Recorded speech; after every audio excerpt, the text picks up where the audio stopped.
The best Metroidvania games are the ones that truly epitomize a classic gaming experience like Metroid and Castlevania. The best Metroidvania games work so well because they take a simple setting and involve increasingly complex mechanics. So if you're looking for a challenge and want to test your skills, then you'll find a game to try in this video with the 38 best Metroidvania games. In most games, when you die, you have to start over from the beginning or at a certain point in the adventure. However, in Rogue Legacy 2, when you die, it's up to your offspring to continue your quest. The game revels in the idea of your lineage being your greatest strength. You'll go on a quest that will inevitably bring you death. But when you die, the wealth you leave behind will affect your child. Each child in the line will have a different class and characteristics that will affect your gameplay style. With every new adventure comes new opportunities. So invest in your lineage and see how far it takes you.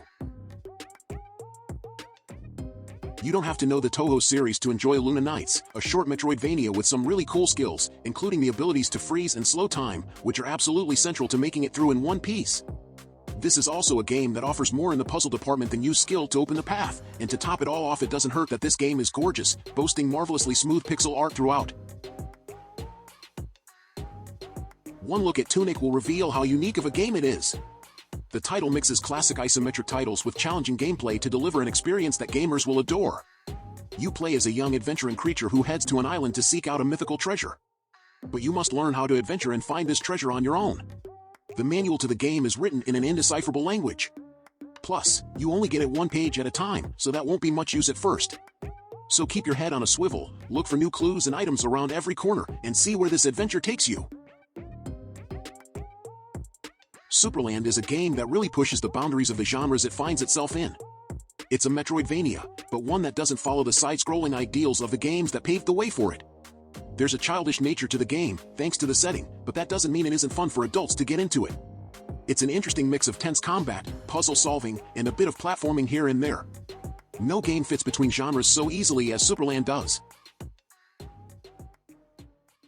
Aeterna Noctis puts you in the role of the King of Darkness, who has been locked in battle with the Queen of Light for all eternity, hell-bent on reclaiming his rightful throne.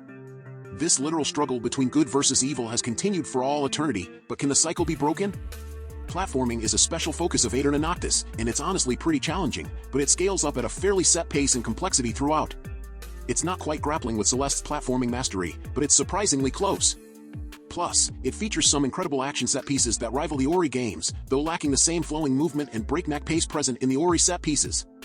Aeterna Noctis rewards decisive and precise platforming, and the combat is both demanding and satisfying, pitting you against a number of unique enemies stretching across the vast world of Aeterna.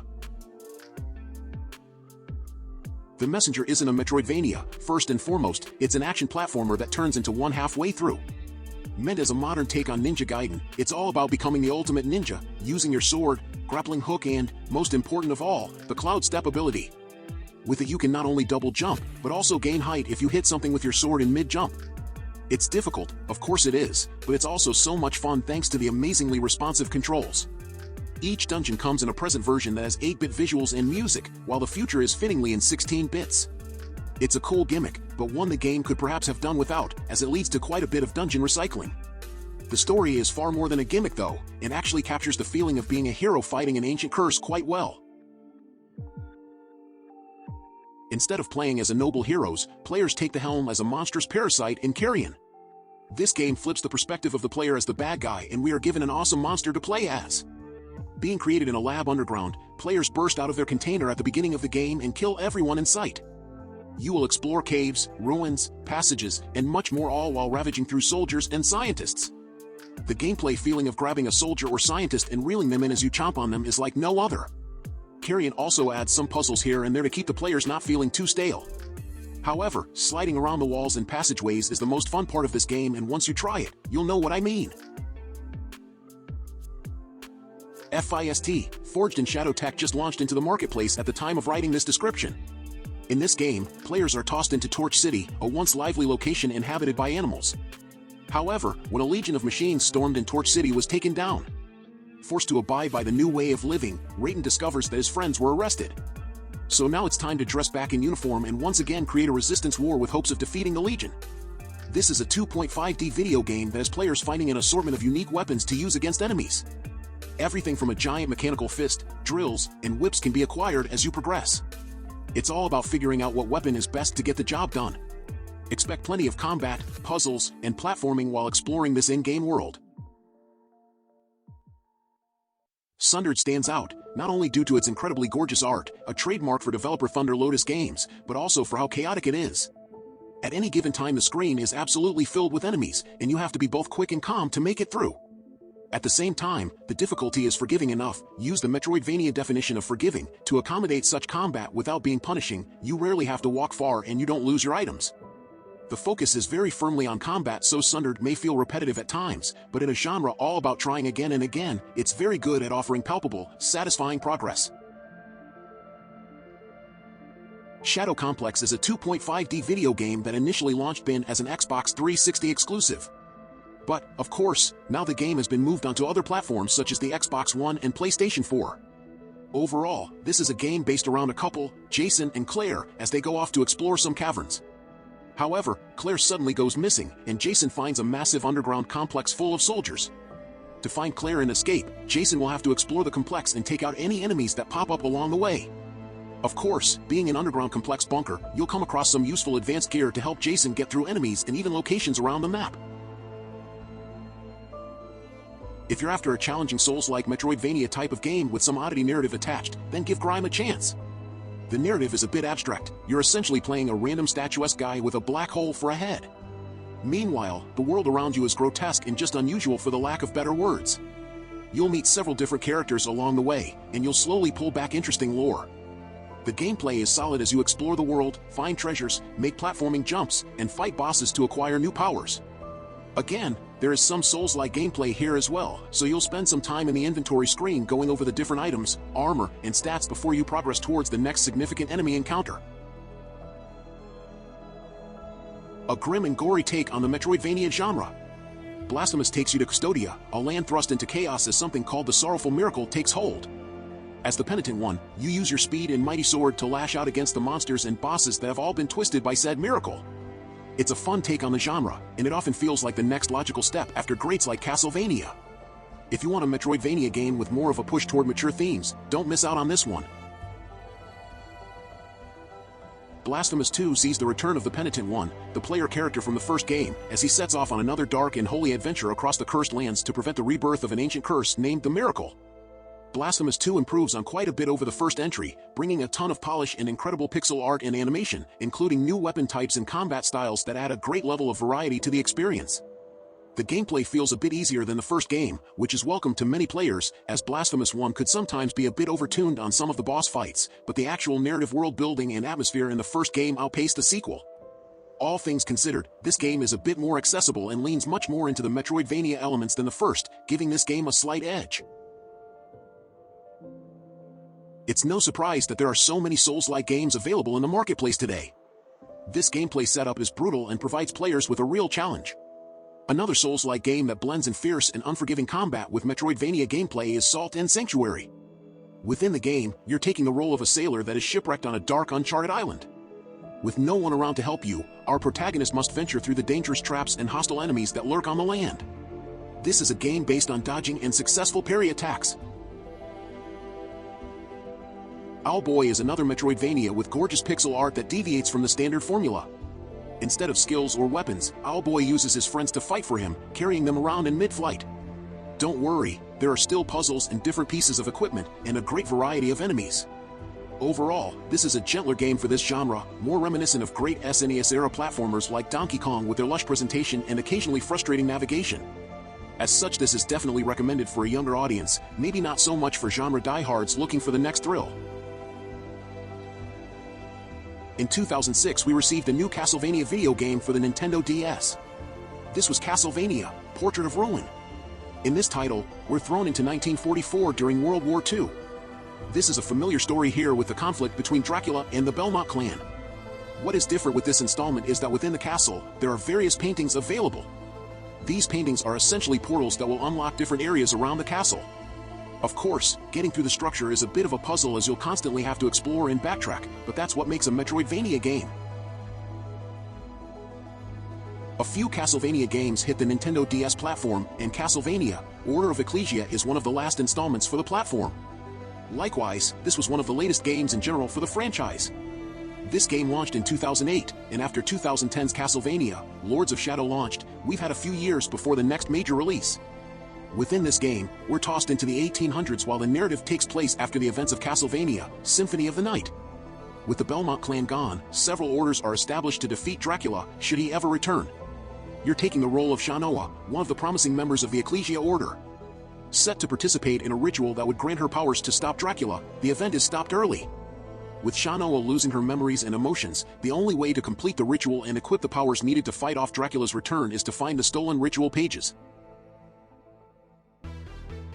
Rogue Legacy is a bit different than some of the other games you might have played. This is a game where you're constantly swapping around new characters when a protagonist dies. However, each character has its unique genetic peculiarities. Overall, this could be anything from colorblindness to having ADHD. You never know what you might end up getting when you die, as the next character will step up and press on. You're constantly finding new adventures as well since the game provides procedurally generated levels. For example, every time you start up and enter a castle, it's a new layout. Will you be able to free the castle from evil, or will the next hero succeed in your honor? Fortunately, every time you die, the gold you acquire can transfer over, giving the next hero a slight bump up in life. Although don't be mistaken, you'll still need to uncover the hidden secrets within the castle. Shantae is a game franchise that got started in 2002, but it wasn't until 2010 that it started to pick up steam again. In 2014 we had Shantae and the Pirate's Curse. Shantae games are a bit of a platform game where players take the role of a half-genie character who has vowed to protect the land from any terrible threats that may come up. However, by the time we reached the Pirate's Curse installment, Shantae had given up her genie powers and began her life as a normal human. Naturally, things don't go well and soon the land is under attack by seemingly a new mayor. Shantae is then forced to explore the world, gather useful pirate items, and attempt to make the land into a peaceful state again. It may not look particularly fancy, but with its theme of a human being stuck on an alien planet, Axiom Verge could hardly come any closer to the original Super Metroid. Not that this is just a carbon copy, as there are tons of interesting skills to unlock, such as transforming yourself into something that looks like an alien might or using a large array of different guns to solve all kinds of puzzles. A lot of thought went into how a classic that inspired a whole genre could be enhanced, and so you get a classic experience with many cool surprises. By far the most colorful and hilarious Metroidvania, the first and second Guacamelee pull from Mexican folklore instead of vampires and demons. In fact, you control a Lucador named One Advocate. However, it still features the same core you'd expect in a Metroidvania, collect abilities, this time color-coded, that work in both combat and during traversal of the vividly rendered magical Mexico. One can also turn into a chicken, which, you know, is awesome. The second game picks up right after the first, with an out-of-shape One having to relearn his abilities as he deals with an evil Lucador from a darker timeline where he failed in the first game. Playing both isn't quite a necessity, especially because the sequel improves upon the original in every way. The chicken form even gets an expanded moveset, but if you want to see all this colorful and hilarious world has to offer, play both. Ender Lilies, Quietus of the Nights is a very new game on this list. The title just launched in 2021, and with it, the indie title blew up. It quickly became one of the better smaller video game titles to have been released in 2021, alongside being a Metroidvania experience. In this game, we're taking the role of Lily, a girl who awakens from her slumber at a church. Discovering that some curse has hit the kingdom, everyone is turned into terrifying monsters. Now to cleanse the area, you'll have to take on these enemies. The gameplay is a bit like a Hollow Knight experience, but with a bit less platforming. There's a good range of attacks when fighting off enemies and bosses. Meanwhile, Lily will have to explore the complex kingdom to uncover all of its secrets. A mix of 2- and 3-dimensional art styles, Bloodstained, Ritual of the Night takes the gothic elements of Castlevania and adds some parts from classic facets of JRPG games for good measure. Taking control of the cursed orphan Miriam is an unexpectedly tough fight as you wander through a castle chock full of monsters. While it isn't as fast-moving as some of the other games on this list, the monster design and standout plot more than make up for it. It may not be the sharpest of the games out there, but it has a lot of heart and is still well worth your time. Right up there with Hollow Knight, Ori and the Blind Forest and its sequel, Ori and the Will of the Wisps, are two of the best Metroidvania games ever made. Rather than starring a sword-wielding hero adventuring through a demon-filled castle, you take control of Ori, an adorable fox-like creature, as the little guardian spirit journeys to rid the absolutely stunning Forest of Decay by restoring the spirit tree. It's a story that, despite a lack of voice acting, will tug on your heartstrings at both the beginning and end, a trend continued in the sequel which whisks Ori away to a new and dangerous region called Niwen. Both games feature gorgeous soundtracks, amazing hand-drawn art, and one of the best platform-heavy Metroidvania experiences around, with tons of interesting areas to explore and hidden items to find. Dead Cells is a roguelite Metroidvania-style game. This is a game like Hollow Knight, as it's tough to really expand on the premise. The developers crafted up the game in which the protagonist is mute, and as a result, you're given bits of information about the premise and narrative as you progress through the game. Meanwhile, we can tell you that in this title, you're taking the role of a person dubbed the Prisoner. Locked in a cell, it's your goal to break free and escape. However, while you are imprisoned, what this world is like outside your confinements, and the characters you'll meet along the way are something you'll have to play for yourself to find out. Being that this game is a roguelite, if you experience an untimely death, you'll get transported back to the start. The trick with SteamWorld Dig is always that instead of uncovering the map traditionally, you basically dig it yourself. We've already mentioned on this list that many Metroidvanias are set in caves, but so far SteamWorld Dig actually found the best reason for you to be there. In a steampunk world, your protagonist Dorothy the robot not only earns her way with what she finds underground, she's also searching for Rusty, the protagonist from the first Dig. Like Iconoclasts, SteamWorld Dig does well with giving you less equipment and instead lets you use both a large number of upgrades and a well-thought-out skill tree of sort for additional perks, with which you can mod your possessions further. Since the theme is pretty upbeat and the difficulty curve is reasonable, SteamWorld Dig is an almost cozy experience until your lamp is about to run out of oil and you race to the surface to replenish it, that is. Metroid Dread, in quite a few fans' eyes, was a return to the Metroidvania gameplay. This was a game set up after the events of Metroid Fusion, a fantastic GBA title that you'll see praise online for since it launched back in 2002. However, you'll also find plenty of criticisms in that the game was just too linear. In addition, it was a story-driven title, which isn't a bad thing. However, Metroid Dread brings the 2D Metroidvania gameplay back into action. This game is the last title in the Metroid franchise chronologically at the time of writing this description. Within Metroid, Dread players are taking the role of Samus after the events of Fusion. The Galactic Federation receives details that the X-Parasite is still alive on a distant planet within the narrative. This prompts the Federation to send out EMMI robots to take care of the problem. Unfortunately, the robots are mysteriously deactivated, forcing our heroine to venture into the planet herself. It can be a challenging experience at times but has received quite a bit of positive reception from fans and critics alike.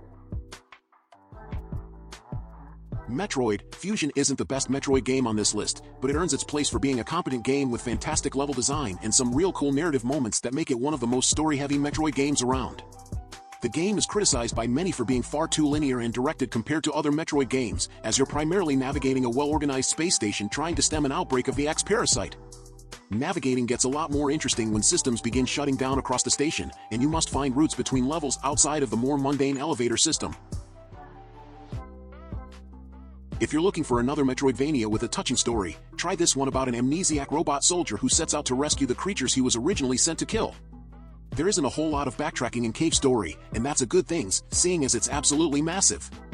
A labor of love by sole developer Daisuke Amaya, it's available completely for free on the Cave Story website or as Cave Story Plus on Steam if you'd like to show your support. Not only the size of Cave Story is astounding, but the variety in rooms and puzzles really drives home the effort that went into this game, long before Metroidvanias became a popular genre of their own. Who says big things can't come in small packages? While Hollow Knight takes you to a world small in stature, it isn't a game you should overlook. The art style and character design all mix into a Metroidvania game that feels unique.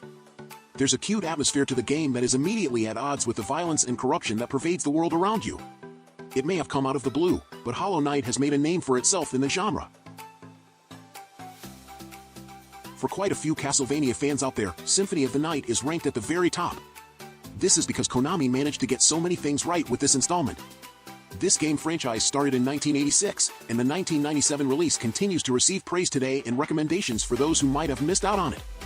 Within the game, we're going through a follow-up narrative after Castlevania, Rondo of Blood, where Richter Belmont, who famously defeated Count Dracula, has vanished.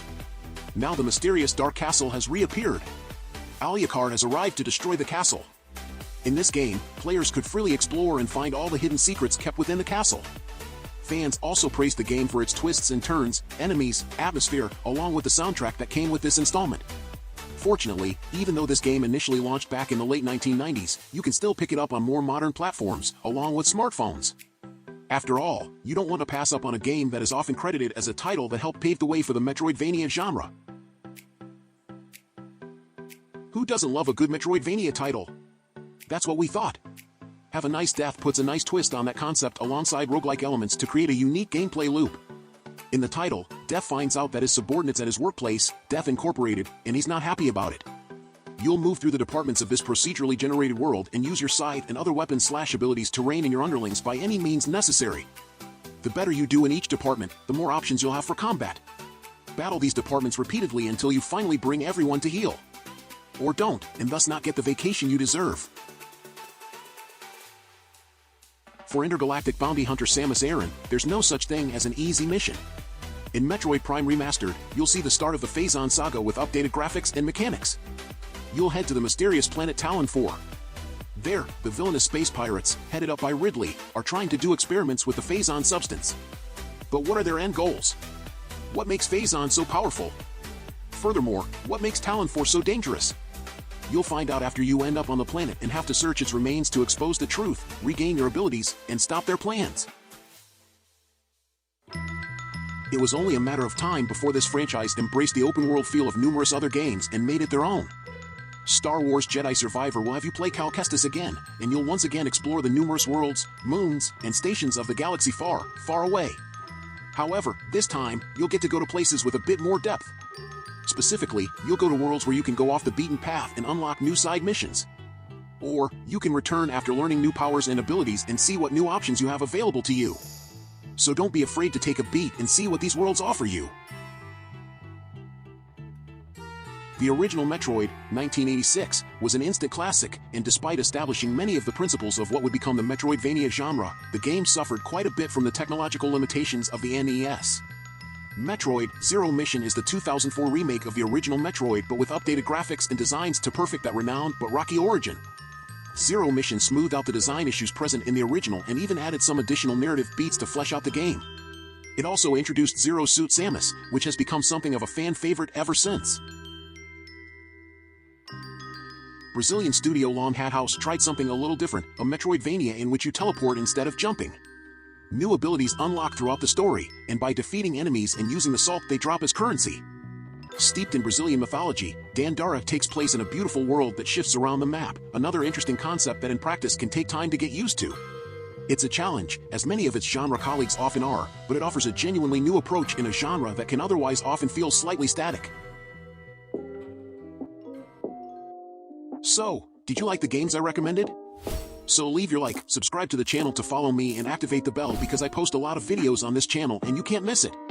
I would like to remind you that in the description we have a list of different products that can make your gaming experience much better. If you want to buy, the link will be in the description. Anyway, thank you very much for following me this far and until next time, bye.